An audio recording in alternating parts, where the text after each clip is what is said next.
కలియుగంలో మానవుడు ఎలా జీవించాలి అని ఆలోచించే కన్నా ఇలా జీవించకూడదు అని రావణుని ఆత్మఘోష కథ ద్వారా అందరూ తెలుసుకోవాలి. ఇప్పుడు మీరు తెలుసుకోబోయే ఈ కథలో గూఢార్థంతో పాటు గోళార్థం నీతి కూడా ఉంటుంది. దీనిని ప్రతి ఒక్కరూ అనుభవంలోకి తీసుకొని ఆచరించాలని అంతరార్థం. పూర్వం రామరావణ యుద్ధం 27 రోజులు జరిగిన తర్వాత రావణాసురుడు చనిపోయాడు. ఆ తర్వాత అతనికి మోక్షం రాలేదు సరికదా, ఆత్మశాంతి కూడా కలుగలేదు. ఒకానొకప్పుడు పరమేశ్వరుణ్ణి మెప్పించి ఆత్మలింగాన్ని పొందినవాడు, కైలాస పర్వతాన్ని తన తపశ్శక్తితో పెకలించగలిగినవాడు, నవగ్రహాలను సైతం తన కనుసైగతో శాసించగలిగిన గొప్పవాడైన రావణుని ఆత్మ ఘోషిస్తూ ఆత్మశాంతి లేక దుఃఖంతో బాధతో ఘోషిస్తూ ఆక్రందిస్తూ గాలిలో సంచరిస్తూ తాను చేసిన తప్పులకు పశ్చాత్తాపంతో హాహాకారాలు పెడుతూ ఉండటాన్ని కైలాసంలోని పార్వతీమాత గమనించింది. ఒకప్పుడు పరమశివునికి మహాభక్తుడైన రావణుడు మరణానంతరం ఇంతగా ఘోషిస్తున్నా భోలాశంకరుడు ఏమీ తెలియని వారిలా ఇంత తపస్సు చేస్తున్నారేంటి, ఇలా ఉన్నారేంటి? పరమశివుని మనస్సు ఎందుకు కరగదు? సామాన్య భక్తులు 2 పత్రిదళాలు వేసి 1 చెంబు నీళ్లు అభిషేకం చేస్తే చాలు వరాలిచ్చే పరమేశ్వరుడు రావణుని విషయంలో మాత్రం ఇంత కఠినంగా ఉండి మౌనం వహించటంలో పరమశివుని ఆంతర్యం ఏమిటో అర్థం కాలేదు పార్వతీమాతకి.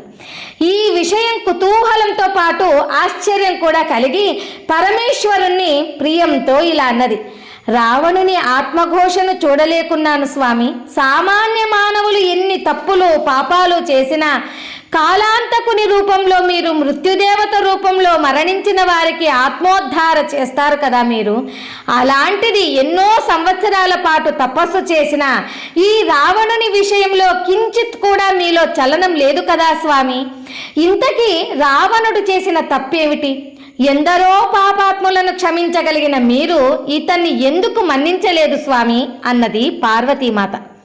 అప్పుడు పరమశివుడు చిరుమందహాసంతో, దేవి, పాపము, అతి పాపము, మహాపాపము అని 3 రకాలుగా ఉంటుంది. పాపము అనగా తెలియక చేసింది అని అర్థం. దీనిని ఆ జన్మలోనే తొలగిస్తాను.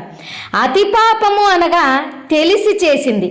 దీనిని రోగాల రూపంలో ఆ జన్మలోనే అనుభవించేటట్లు చేస్తాను.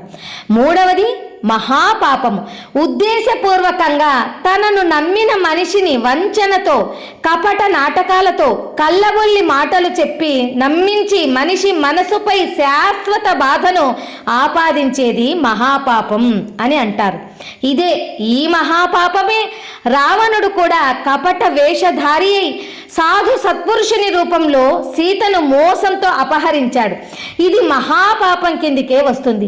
రావణుడు మరేదైనా మాయావి రూపంలో వచ్చి సీతను అపహరించి ఉంటే దానిని పాపముగాను పరిగణించి చిన్న చిన్న శిక్షతో సరిపెట్టి రావణుని బుద్ధి చెప్పి మోక్షం గాని జన్మ రాహిత్యం గాని ఇచ్చి ఉండేవాణ్ణి. ఒక వ్యక్తిని మరొకరు మోసం చేయాలంటే బుద్ధిపూర్వకంగా చేసి తదుపరి చిన్న చిన్న శిక్షల ద్వారా పాప పరిహారం చేసుకోవచ్చు. కానీ రావణుడు తన స్వంత వ్యక్తిత్వాన్ని కూడా చంపుకొని తనకు తానే ఆత్మవంచన చేసుకొని సాధు సత్పురుషుని రూపం ధరించారు. తన ఆత్మవంచనే ఆత్మశాంతికి కరువై ఇప్పుడు చచ్చి హాహాకారాలు చేస్తున్నాడు.